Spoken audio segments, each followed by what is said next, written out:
cake from the Lucky Bunny.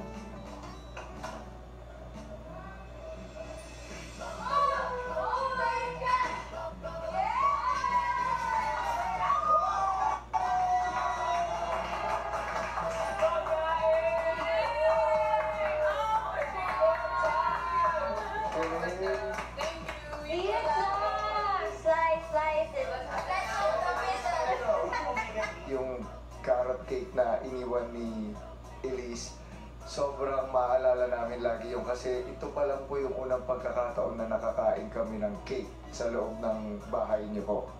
Elise, Sabihin mo na siya. kailangan mo na magpaalam sa mga housemates.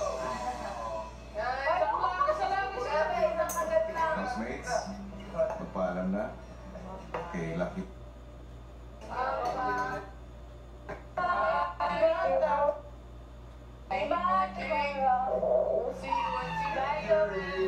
Siguro yung experience ko po ngayon, parang realize ko na kahit anong pagkakaiba po ng personalities ng mga tao, at the end of the day po, it's always gonna be family.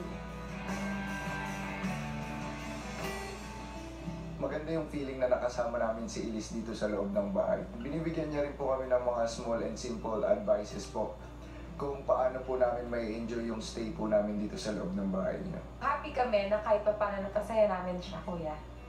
So, lahat kami, thank you, nice to meet you, and we'll see you again outside.